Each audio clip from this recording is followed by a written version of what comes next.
Chers Africains, chers peuples congolais, c'est avec beaucoup de tristesse que je viens vers vous ce matin.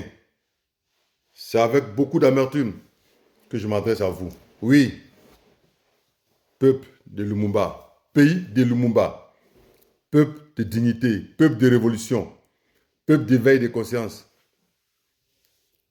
Je pense qu'aujourd'hui, votre destin est dans votre main. Oui, vous devez prendre le taureau par les cornes. Saisir le taureau par les cornes. Demandez à votre chef d'État, à votre président, le président Tshisekedi, s'il est incapable de protéger l'intégrité du territoire, s'il est incapable de protéger la vie du peuple congolais, qui quitte le pouvoir.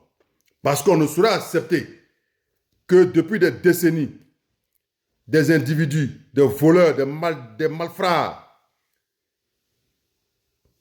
des peuples, des pays voyous, comme le Rwanda, comme l'Ouganda, soutiennent le M23 et viennent endeuiller cette partie de la population, piller les richesses d'un pays, et que les chefs d'État restent indifférents.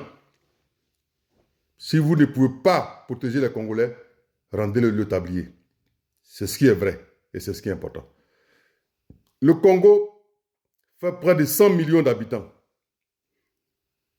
Donc l'armée congolaise peut avoir au moins 2 millions d'hommes. Avec 2 millions de combattants, je ne pense pas que les Rwandais et que les Ougandais pourront faire quelque chose devant cette armée de puissance. Peuple congolais, le pays vous appelle. Peuple congolais, votre destin est dans votre main. Chers Africains, soutenons les Congolais. Organisons des marches partout en Europe. Des marches de révolution. Faisons en sorte. Ne comptons pas sur l'Occident, comptons sur nous-mêmes. Puisque l'Occident ne peut rien faire. Ils sont d'ailleurs complices de tout ce qui se passe. Depuis 30 ans, ils sont complices. Parce que c'est eux, en réalité, que profitent ces richesses volées, pillées et détournées. C'est de ça qu'il s'agit. Et c'est ce qui est le vrai point. Alors, chers Africains, notre destin est dans nos mains. Si le Rwanda veut se constituer en pays voyou, ils doivent croiser des voyous sur leur chemin. Alors, Monsieur le Président, Etienne Tshisekedi, déclare la guerre à ce pays voyou et des Africains viendront s'enrôler dans votre armée pour combattre ces États voyous. Oui, des Africains dignes viendront s'enrôler dans votre armée pour combattre ces États voyous. Il est inconcevable qu'un peu plus souffrir pendant un quart de siècle.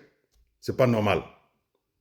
Alors, chers Africains de la diaspora, chers Africains du Congo, réveillons-nous. Organisons des marches, des sittings, des meetings pour que le Congo soit libéré de ces voyous, de ces voleurs. Je vous remercie.